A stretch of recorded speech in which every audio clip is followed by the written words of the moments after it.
Hello, Star Trek fans, and welcome to the Rebinge Deep Space Nine podcast. My name is Kim. And my name is James.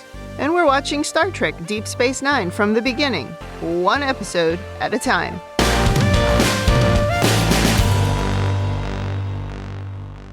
Welcome back to the podcast. Today we are on Season 6, Episode 3, Sons and Daughters. This episode aired October 13th, 1997. Before we talk about this one, anything to say about last week's episode, Rocks and Shoals? No, they could have had some more fishing references in there, as they were saying about shoals. So that we knew what the heck that word meant? Yes. What happened in that episode was pretty devastating. I mean, we risked everything to blow up the Ketracel White facility, and then we almost died in a firefight. Then we almost died in a crash landing. Then we almost died when a bunch of Jem'Hadar soldiers attacked us. And then finally we had to kill a bunch of Jem'Hadar soldiers, kind of against our will, in order to save Avorta and ourselves. They lost only one red shirt, so that's a win. All in all, a good day. Well, somehow we're all back together with the fleet, or what's left of it at this point. Yes. Get over it and move on to the next episode. Welcome to episodic TV. All of that's forgotten. We're all fine now. Yeah. Well, should we get started with this episode? Absolutely. In the cold open, Dax and Worf are making out when Sisko calls to say they're arriving at Starbase 375 in 5 minutes. Couple more kisses before Worf brings up another thing about the wedding, telling Dax that she has to remember to make a formal request to join General Martok's house. Oh, dear. She says she doesn't want to join the house and get caught up in all the blood feuds. She says is boring. And then Worf starts having a meltdown, like a toddler, I have to say. And she says, geez, I'm just joking. And he says, I can see our lives together will not be easy. And she says, true, but it will be fun. She has such an evil sense of humor. He better get used to that, because that's not changing. I'm not 100% sure they're compatible. Oh, God, no. Well, good luck to them. Now we go to the bridge of the Rotaran, where Sisko is standing next to Martok. I guess this means the Klingons saved Sisko and crew from the nebula inside Cardassian territory, so good for them. Yep. When everyone hears that they're cleared to dock at the starbase, Bashir and Miles are relieved to get back into regular Starfleet rations and off of Klingon food. Yes. Apparently they're also tired of the singing on board the Klingon ship. Who wouldn't love that? Bashir is such a stick in the mud. He is. I would probably enjoy the singing, but I would think you'd maybe not enjoy the smell or the fact that it's so dark and smoky all the time. Could we just turn the lights up? Yeah, it's just so dark. Well, that's pretty much the last we see of the normal Starfleet crew, except for Worf, of course, because he is in this episode, but everybody else is going to be gone. Yep. Admiral Ross tells Sisko, good job on your crazy suicide mission and for not dying. Can't believe you didn't all get killed. Well, I guess I lost that pool, he says. And then he says, but, maybe come down for a debriefing. We'll have a conversation. So Martok tells Sisko not to get too cozy on that starbase because the fight needs him back on the front lines. Sisko says he bets Martok a barrel of blood wine that he steps foot on Deep Space Nine before Martok does, and the two laugh and shake hands. All very male bonding-like. Yes. I think these two guys genuinely like each other's company. Oh, absolutely. Well, who wouldn't like Martok? Now we show a couple of Klingon ships from the outside, and I guess the Starfleet crew has disembarked at this point. Except for Worf, of course, who comes to tell Martok that the 5 replacements from the Vornak have arrived. Martok is annoyed because he requested 15 replacements, and all he gets are 5. Martok starts a little rant about how they keep falling back and the Dominion keeps advancing. He says war is a lot more fun when you're winning. Obviously. And then the 5 replacements come in, and the young guy on the end of the line catches Worf's eye. Martok gives a little speech telling them to fight well so their praises will be sung for 1,000 years. Fail, and there will be no more songs, no more honor, no more empire. So dramatic. I love Martok. Yes. Then he asks who hears the cry of the warrior, and they all shout, Kapla! And give what can only be described as a Nazi salute. I think maybe we should have rethought that move when we were filming. It's very suspicious. Yeah, could have worked on that one a little. Well, anyway, Worf goes down the line asking their names, and one of them is a woman, by the way. But the last person is Alexander Rozhenko, who says he is of no house. He says his honor will be his own. Martok says he accepts all of their lives into his hands and says, glory to you and to the Empire, and they're all dismissed. And Martok asks, who's this Alexander Rozhenko dude? And Worf says, that's my son. And we cue the theme song. So I'm wondering, are the Klingons suffering from a shortage of volunteers or soldiers? Yeah, I wondered that too. Well, it's a good question. They were in a war with the Cardassians for a long time before this Dominion War started, so Right. you gotta believe it's gonna cause some fatigue among the people. And that little motley bunch really did make me laugh. The image I got in my head was Dad's Army, the BBC show from the 70s about the Home Guard. Wasn't quite that bad. I mean, a couple of them did look like they might have been teenagers. Exactly. Yeah. And the other ones looked like they're a little bit on the old side. It's Dad's Army. Oh, yeah, I guess one of them had like gray hair. Yeah, you're right. Okay. Yeah, I forgot about that. And you have to love Martok's line about defeat makes my wounds ache. Everything about Martok in this episode is fantastic. Yes. Even when he had his little mental health crisis, Yeah, now he's just gone full Klingon. completely. He's very entertaining. Now we go to the station, and we're on the second level at Quark's where Odo and Kira have their heads together. Kira says they need a secure method of communication back to their contacts on Bajor, but Odo says the Cardassians are very good at locating the source of illicit subspace transmissions. And then Jake pulls up a chair, without permission or being invited, and says he wants in on their resistance cell. He says he can help because people talk to him. I mean, he clearly has no idea how to be discreet. I'm not sure I would want him in my resistance cell. Plus, saying it out in the open. Exactly. Couldn't you use a euphemism for this? I'd like to be in on your Bajoran traditional knitting group. On your fan club. Yeah, Your Kaiwin fan club. exactly. He's ridiculous. Plus, you're in a bar full of Ferengis who can hear everything. Yeah, And for a few strips of latinum, one of those waiters, they'll sell you out. totally with their giant ears, because we've seen it. You can apparently just tune your Ferengi ear to hear any conversation in the bar. Only Rom can do that. Well, Jake says he can help because people tell him things. They talk to him. And then Quark approaches and says Dukat's shuttle will be docking in 3 minutes. And Jake says, I see Gul Dukat is still having you meet with him every time he returns to the station. That, by the way, is just another example of how Dukat tries to wield power over Kira. It is grotesque. Well, yeah. Quark asks if she should be wearing her dress uniform, but then realizes his mistake when she gives him a withering look. And Jake asks if he's in, and Odo and Kira just ignore him and leave. I thought was funny. Poor Jake. And Quark tells Jake not to get involved with his business, and he says he needs another waiter, but Jake scoffs at that. But I would think being a waiter would be a really good way to hear things, so he shouldn't be so dismissive. But Yeah. Jake's a little short-sighted. He's not very worldly wise is the big problem. Yeah, that's true, because his whole world has been this station. And even on the station, you'd think you'd get a little bit more of a understanding. Well, if you pay attention. Oh, true. You could just sit in your own little bubble, for sure. Well, now Dukat and Damar come into the airlock, and Dukat says, Oh, Major Kira, so nice to see you again. But Damar criticizes her for being out of her dress uniform. He says Bajorans could use a lesson in respect, but Dukat says this is a happy occasion, let's not spoil it. And now we see that Ziyal has come with them, and she is just right behind them, and she's very happy to see Kira.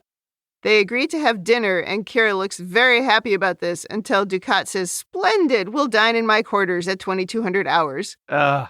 And Kira protests, but Ziyal is excited and runs off after Dukat. Oh, poor Ziyal. 2200 hours is a very late dinner. I mean, I'm from the Midwest. That's more like bedtime than dinner time. It's a 26-hour clock, so that's more normal for them. That's a good point. The day is a little bit longer. Yeah. We go back to the Rataran, and Martok tells Worf that they have new orders. They're to escort a convoy to Donatu 5, and Worf knows the last 3 convoys that were sent there were destroyed, and he's surprised to hear that the Rataran is the only ship on this mission. Yeah. Is this some kind of resource issue that the Klingons are facing? They're running out of ships and crew? I think that's what they're trying to tell us, yeah. Stretched a little thin. Yeah. But before Worf can really protest here, Martok says, a vital mission, impossible odds, a ruthless enemy. What more could we ask for? And he laughs and says, I feel young again. Oh, that is so good. That made me laugh out loud the first time I watched the episode. That is so Klingon. What a great line. Oh, Martok is the embodiment of all those Klingon values that Worf says he holds in high regard. Yes. He is fearless, he is honorable, he is loyal. It's so much fun to watch this character. Totally agree. He tells Worf to get battle drills started immediately, but before he lets Worf leave, he wonders how come he never mentioned having a son. And Worf says he was never close with Alexander. His mother was only half Klingon and was disdainful of the Klingon ways. She was killed on the Enterprise when the boy was quite young, and Alexander lived with him for a short time before he sent the boy off to live with his foster parents. He says Alexander showed no interest in becoming a warrior. He said it was difficult, but he learned to accept it, and he has no idea why he's now joined the Klingon Defense Force, and of course he hasn't bothered to ask Alexander or talk to him. Worf could have, skipped a lot of this by just saying to Martok, because I am the worst father in all of Starfleet. Oh. Yeah, he's a total crap parent, and that really comes out in this episode. He didn't want to follow in my footsteps, so I disowned him. What a fantastic parent you are. And Martok says, when a father and son do not speak, it means there's trouble between them. Duh. Worf says he wants to handle it his own way, and Martok tells him, well, then go and do that. Handle it some way. What I think is happening here is Martok is starting to tell Worf how he should be a parent. And I don't think anybody has really told him that. And someone like Martok, who's extremely honorable, is just going to tell you, this is something you need to deal with. I'm pretty sure that Counselor Troi tried to tell Worf how to handle his son. But I think what is different here is that it's a Klingon telling him. Yes. That's very different. You're right. That's a better way of putting it. Yeah. Maybe this is something to save for the overanalysis section, but I have to say that watching Worf on Deep Space Nine has really made me kind of dislike Worf in a lot of ways. I mean, now we're showing he's a terrible father. I think he's a terrible boyfriend. I have no idea why Dax is marrying him. She likes Klingons. Yeah, but go for Martok. He's much better. I mean, granted, he's a little older, but still. We do get to meet Martok's wife, and I wouldn't cross that woman. Nice. I look forward to it. Well, then later we see Worf looking at a picture of himself and Alexander when Alexander was very young. And then Alexander enters, reporting as ordered, and Worf asks if his parents know about Alexander joining the Klingon Defense Forces, and he says they weren't pleased with his decision, but they were supportive. I mean, at least he has good foster parents or whatever. I guess they're grandparents in this case. Worf says, let's talk as father and son, but Alexander isn't here to call him father. Yeah. He's here to serve the Empire. Worf is surprised and tells him to stop pretending to be a warrior. We both know you don't belong here. Ouch. Let's just say this conversation does not go well. This was not a good meeting. Terrible reunion. Oh, yeah. Worf hasn't spoken to him in years. Mm-hmm. Pretty much cut him off. How does Worf have any idea what he wants to aspire to? Look at Worf. Worf was raised by humans and aspires to embrace everything great about Klingon culture, and even has almost a unrealistic mythological view of what being a Klingon should be. How can he be surprised if Alexander, raised in a similar way, doesn't almost do a Worf and want to embrace the culture that he's never really known, but is his people? Simple. He's compartmentalized this entire thing. He's put Alexander into a box in order to make himself feel better about his decision to send him away. Oh. If he examines the fact that, maybe this kid wants to become a warrior or wants to actually be part of the Klingon world, then he's made a mistake as a father. And he's either not able or not ready to face that. Great point. Back to the station, and we always play ominous music now when we show the station from the outside, just so you know all is not well. It's all bad here. Yeah. And Kira comes to tell Ziyal that she doesn't want to have dinner with them because of Dukat. And Ziyal knows Kira worked hard to find her somewhere safe to stay on Bajor, but she wasn't really comfortable around Bajorans at the university because her father is leading a war on the emissary of the prophets. Yeah, duh. And her father was a war criminal. Before that, yeah. So she was feeling out of place there, and she says the station is the closest thing she's had to a home. Kira points out the last time Ziyal defied her father, he left her to die. Duh, what is going on here? Ziyal is like, oh, la-ti-da, we talked about it, and everything's fine now. Kira is really annoyed, but Ziyal says he's the only family she has, and she had to give him a chance. Did you? Oh, wow. And then she guilts Kira into coming for dinner, and she says she promises her father will behave, which is not a promise you should make. You have to feel bad for Ziyal. She clearly cares about her father, when, tragically, he thinks nothing of her. No. He initially went to find her and kill her. Uh-huh. And Kira even points out he left her on the station, thinking the station could be destroyed. He absolutely doesn't care about her. No. It's kind of sad, really. I mean, she really wants this father figure. And I think maybe at the time she was in the prison camp, she built him up So she is prepared to bypass all the problems with him, all his crimes. Yeah. Because she has this image of him and she is still holding on to it. Yeah, I think that's a good point. What she's not realizing yet is that the only reason he brought her here was to get to Kira. Oh, yeah. He's using her as a prop. 100%. It's gross. The way she accepts him making excuses when she says, oh, he felt like I betrayed him. Dukat is manipulating his own daughter to get closer to Kira. He is so dislikable. They do such a great job of writing Dukat as utterly irredeemable and awful. Now we go to the convoy being protected by the Rataran. And in the mess hall, Alexander takes his lunch and sits down at a table. He's very polite, very non-Klingon, Yeah. like asking, is this seat taken, and saying thank you. He asks the other Klingons why they're all laughing at him, because they all are. And we learn that they all know he's the son of the first officer. Yeah. Then he gets into a shouting match with one of the Klingons, which turns into a brawl. What is the obsession with Klingons and soft beds? Why do they not like soft beds? That's a good question.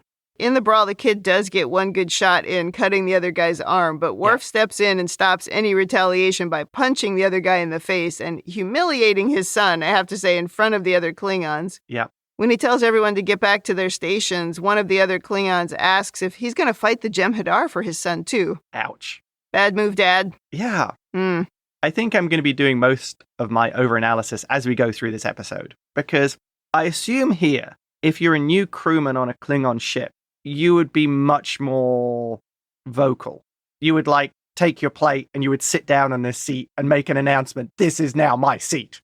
And the other Klingons would all be like, oh, okay. Or you certainly wouldn't ask for permission. Yeah. And if someone offered you whatever it was, the spice he was offering, do not tell me how to salt my food. Yeah. You'd make sort of these big plays. Because we see it as like with Martok, where they do these big pronouncements when they go into Klingon mode.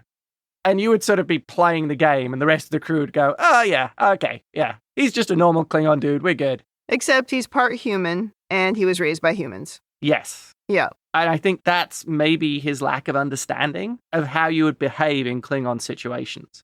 Yeah. Again, isn't this a mirror of some of the things Worf experienced when he was younger? Yes. Although Worf didn't have the human part of him. Yeah. But would still be quite similar, I would think, in terms of how difficult it would be to be accepted by humans on Earth. And he probably had to learn to be polite and act like a human while he was looking like a Klingon. But has he had the opportunity for anyone to explain to him that you shouldn't be doing that in this situation? Yeah. Which I think is a little bit, it sort of feeds into what you were saying earlier about if we're out of resources and these are the types of people that we're sending onto these ships. He hasn't even obviously been trained to be around Klingons. Yeah. Right. Back to the station now, and Kira is wearing her adorable purple dress uniform, which we do not see enough. Yeah. And Ziyal is showing Kira and Dukat some drawings that she's done. They're very impressed with her talent and act like proud parents. And Dukat is trying to show off his knowledge of art as well. Mm-hmm.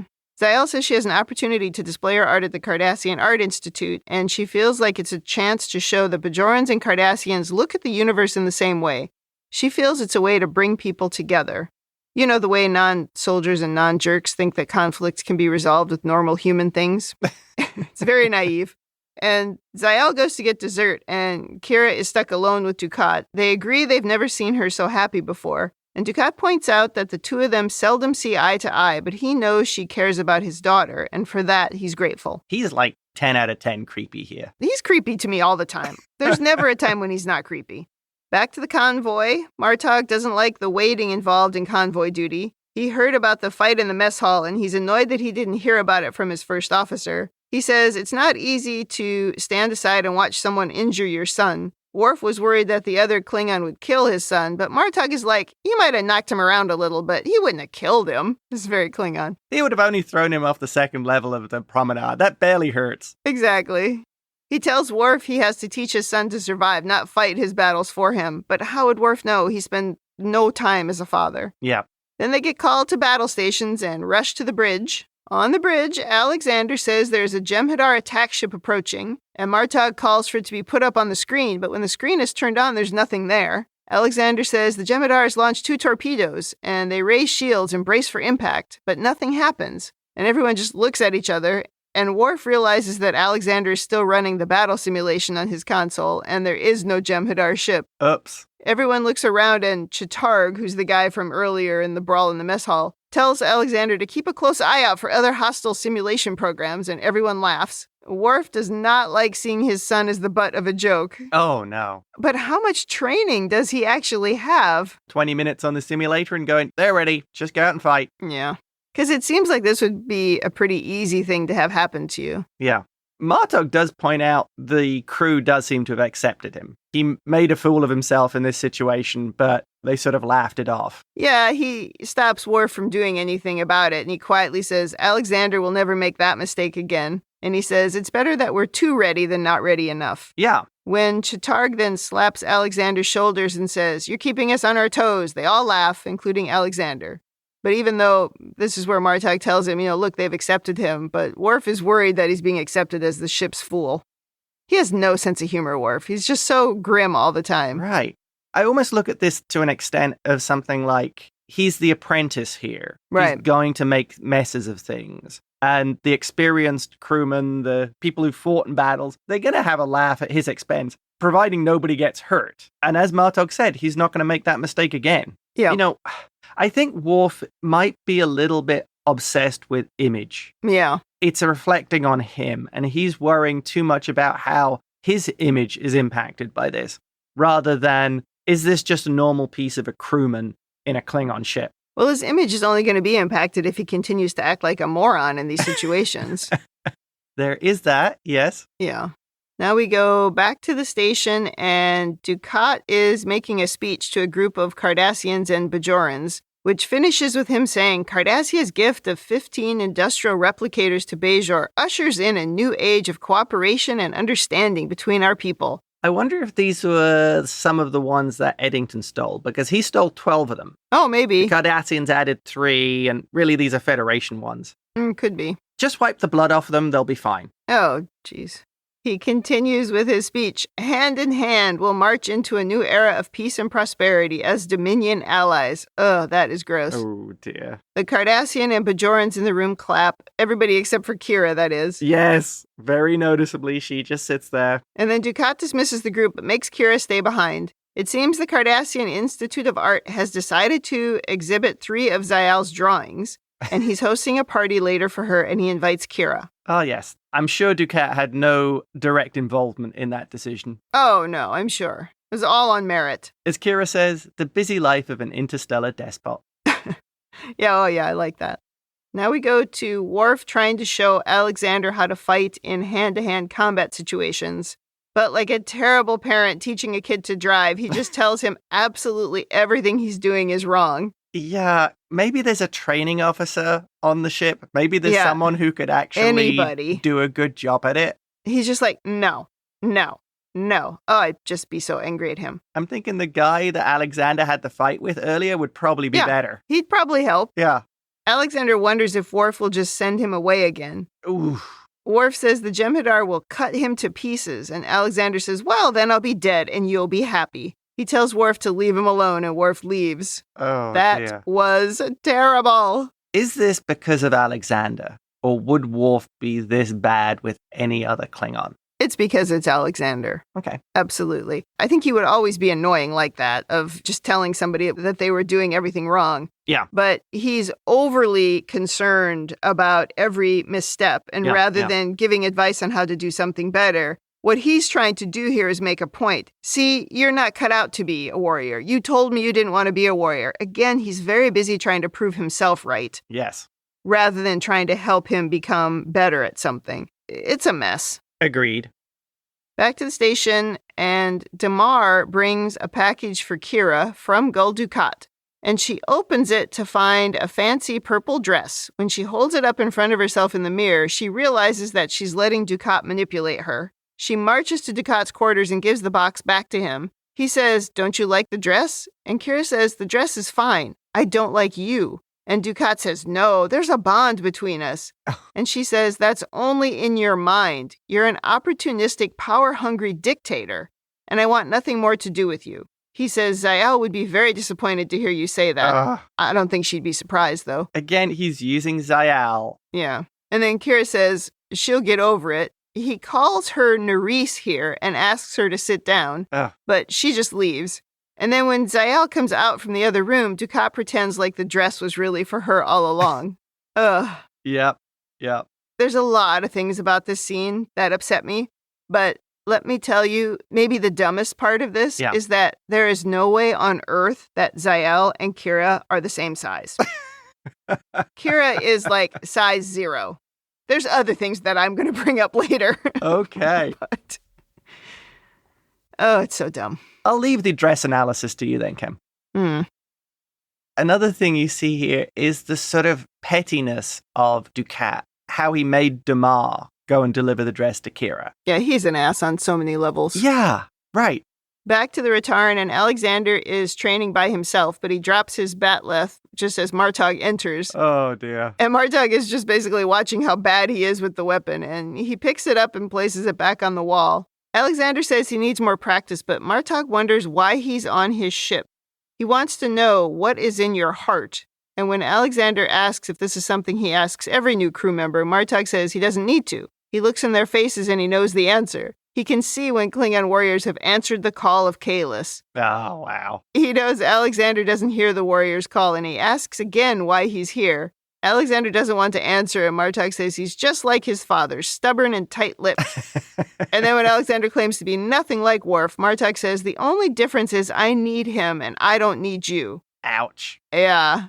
Alexander says he just needs a chance to prove himself, and Martok says, I just gave you a chance and you failed. And then we learn that Worf has requested that Alexander be transferred off his ship, and when Alexander says he has no right, Martok says he has every right.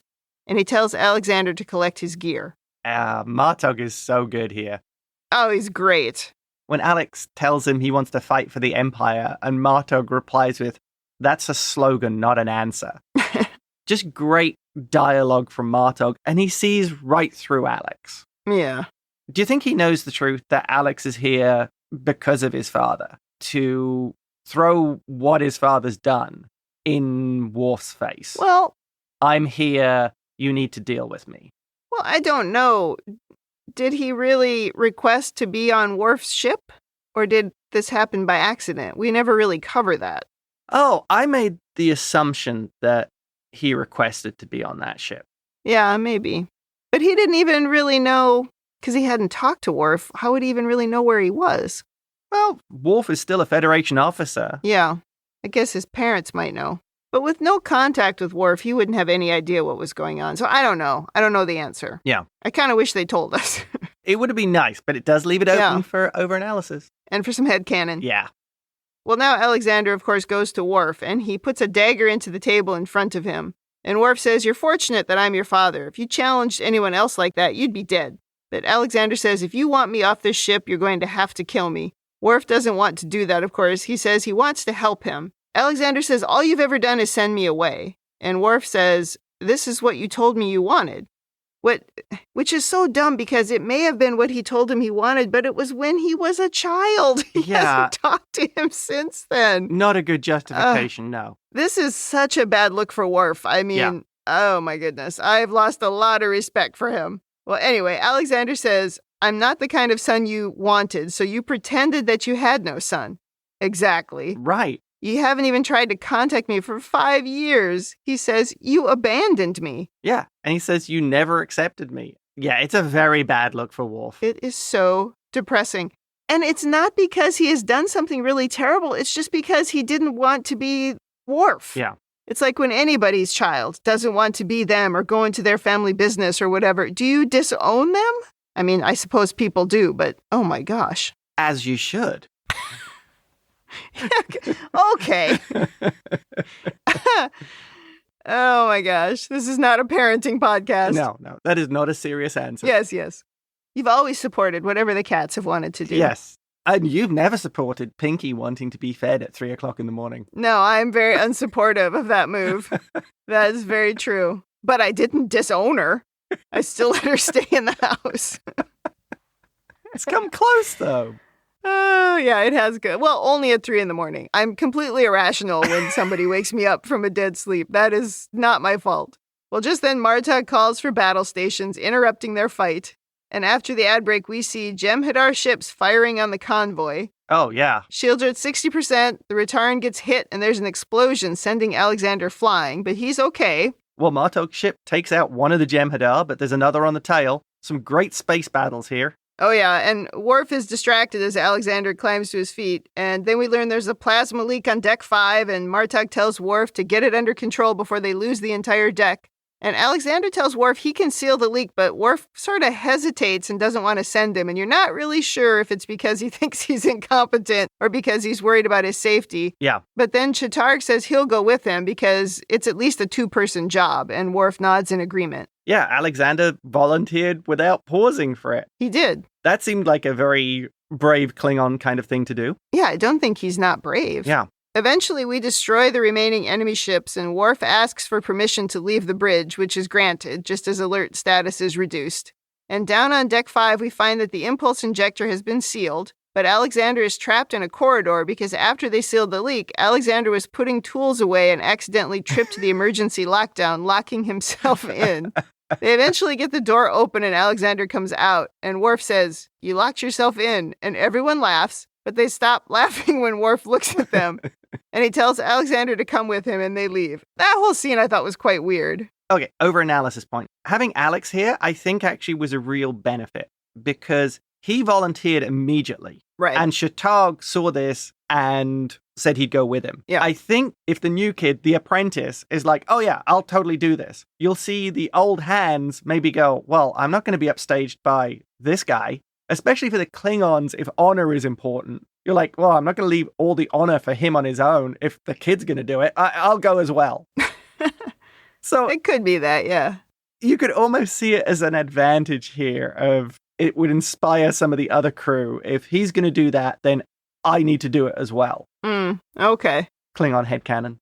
Back on the station, Kira runs into Ziyal in the hallway and apologizes for not coming to her party. And Ziyal says, "Don't ask me to choose between you and my father," but Kira isn't asking her to. She says, "There's no choice. He's your father," and she walks off, leaving Ziyal standing in the hallway alone, maybe a little confused and surprised. Oh, Ziyal kills me. She so wants Dukat to be something else. She really does. And she's so blind to just how absolutely evil and manipulative he is. It's kind of sad.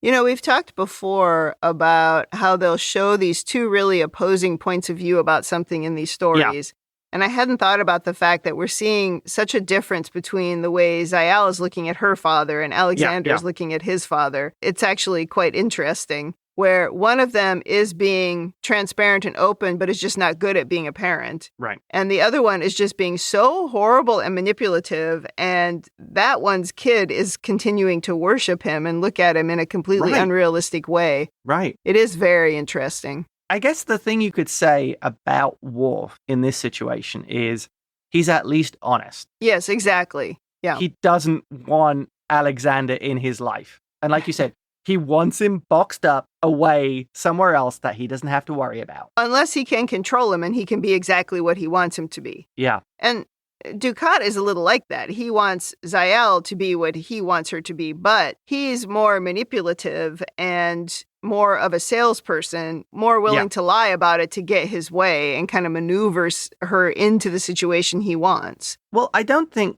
Worf wants harm to come to Alexander. No, he does. He would care about him. Yeah. I don't think Dukat cares what happens to Ziyal. We've already seen he has no worries about her getting killed. No, he was going to kill her himself. Yeah. He's a nightmare. It's almost difficult to talk about him as a parent. He's such a horrible person. Back to the Rataran, and Worf is telling Alexander that he can't change the past, but he promises to stand with Alexander from now on. And he says, "What you're about to do entails a grave obligation. Do not accept it lightly." Alexander says he understands, and he accepts. And then Worf says he'll teach him what he needs to know to be a warrior, and he expects that Alexander will teach him what he needs to know to be a father. And we all smile at each other like everything's fixed. Well, it is all fixed now. Oh, Lord. Worf said his line. They're all going to be fine.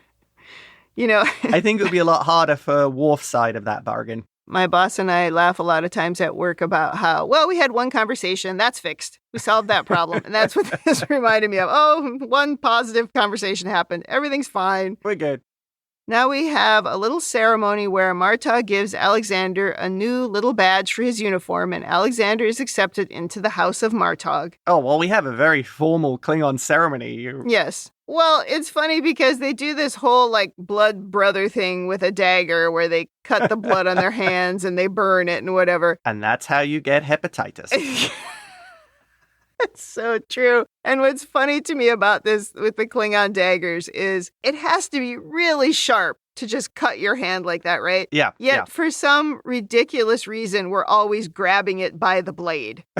Because the kid even takes the knife by the blade. If it was truly sharp enough to just slice your hand open, it would slice your hand open when you took it by the blade. Klingons have very thick skin on their hands. I guess. Well, now we're all in the house of Martok. Yep. The end. I had so many pages of notes, I went really fast. So You did. Well, it was a very streamlined episode, I think. it was uncomplicated. Everything was Yep. pretty straightforward. Yeah. Well, let's go to overanalysis. What do you have? Well, I think the first one and the most important thing to bring up here is, does Dax know about Alexander?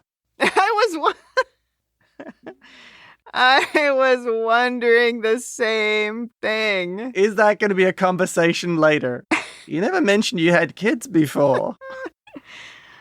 Oh, yeah. I wondered that too. I hope she knows. Yeah.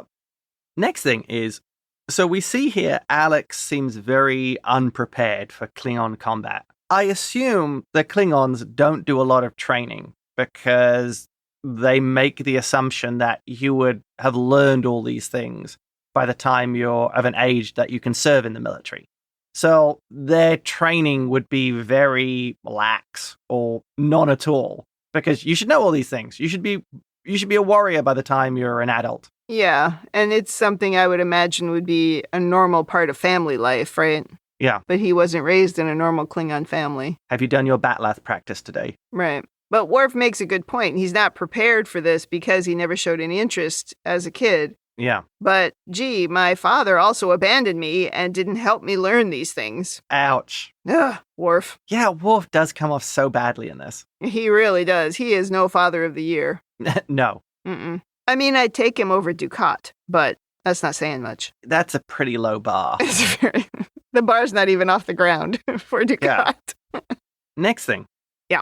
Do you think Ziyal is in some ways kind of a mirror to Jake? She's young, trusting in that similar way that Jake has that very positive side, and Ziyal is sort of the Cardassian, half-Bajoran version of that. I don't know. She should be a little bit more worldly in that she's had to go through a bit more than Jake, and she's lived off station, but she was being held in sort of a prison camp for a long time, so would she have really learned anything there? Yeah. I suppose not. I mean, we all tell ourselves stories that we have to in order to survive. And if she is feeling like she doesn't belong anywhere because she's half Cardassian, half Bajoran, and those two sides tend to really hate each other, and so it makes it really tough for her to fit in.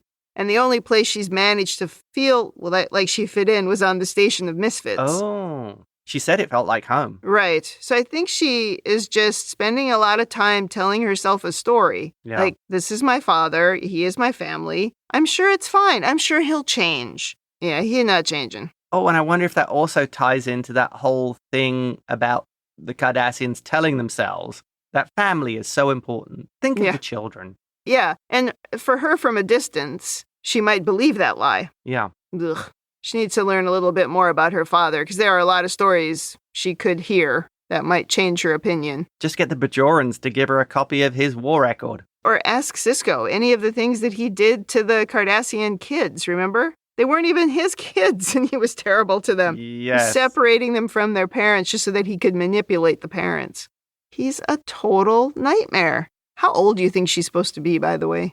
I would have to check the episode, but I was assuming she was around Jake's age at this point. Because it's hard for me to look at her that way after having seen her as a full adult on a different show. Oh, funny. And I think my final overanalysis point is... Yeah. Martok. Do you think Martok is the embodiment of the Klingon that Worf wants to be? 100%. That's exactly the vibe I get. And let me do a little leadership corner. Oh. He also had an extreme moment of vulnerability in front of Worf. And even though people who are lesser leaders think that is a problem in being a leader, that is actually the bond that will connect someone to you more. When they see that you do have weaknesses that you have to overcome as well, that can actually make you go up in people's view. And so he's had that with Worf. And he's, of course, the obvious things with the Klingons where he is a warrior and he saved Worf's life and all those things. But there was also that little moment of vulnerability that he got through with Worf by his side. Yeah. I feel like that even puts him up higher in Worf's estimation. Interesting. Yeah. And that wraps it up for my overanalysis. Short overanalysis for this episode. Okay. Although we did talk about it during the individual scenes, so... A few points, yeah. Well, in my overanalysis, I have a couple things. The first thing is, I do not see how you would enlist in the military and then immediately be on a bridge of a warship, like a day later. I'm going with they're desperate for crews. Yeah, seems risky. And then the next thing I have is that it's really frustrating to watch Worf being so busy holding the moral high ground all the time when he abandoned his own kid. I think that's the Starfleet way, though. You hold the moral high ground while you're doing something despicable. I guess he's seen it a few times. Yes. I don't know. It's just really upsetting. You don't just give up on your kid because he doesn't want to be you. Sisko managed to raise Jake just fine, and Jake doesn't want to be him, at least not in Starfleet. But Sisko is a human, so what would he understand of Klingon values? Yeah, well, that's Worf's problem. He thinks that no one can understand him or help him. That's always his problem. It's just dumb. And you should listen to a human as well because your kid is part human. Oh, yeah. He's very frustrating. Oh, agreed. Stubborn. Martok points that out. Alex is like his father. Yeah, he does. This leads on to another question. Is Alexander undergoing the same struggle that Worf had of wanting to be Klingon and wanting to embrace his culture and his people? Or is this I'm doing it to annoy my dad? Yeah, hopefully we'll learn a little bit more about his motivations, but tough to say. It seems like he's doing it to irritate his dad. Yeah. Or to make a point. My take on it is that Alexander has indeed heard the call of Kahless, but in his own way. So what we're seeing here is Alexander needing to do the things that he feels he is obligated to do. And even if he isn't ready to do it and isn't the Klingon warrior, I think his motivations are right. Okay. And at the same time, it is possible that he did just end up on this ship with Worf by accident. Or was it accident? Was it the will of Kahless? Oh, okay. Worf has held the sword of Kahless. Something mystical going on. Yes, it's not impossible. No, it's not impossible. That's true. Well, do we want to go to women in the future and hear some ranting? Yes, we have to address women in the future. I take power from all of the emails we get who say, women in the future is my favorite section of your podcast. I do wonder sometimes. then I get these great emails. I'm like, all right, I'll keep going. Well, I feel like I haven't ranted about something like this in quite a while. Okay. But I can't tell you how much this crap of a man sending a woman a dress is somehow something that a woman is going to really love and appreciate. Oh. I remember as a kid watching this happen on the soaps all the time. Yeah. Like this was some big romantic gesture. That's the way that it would happen on the soaps. But ultimately, it's controlling and it's insulting. You want to pay my Visa bill? Great, but don't tell me what to wear. I'm not your doll to dress up.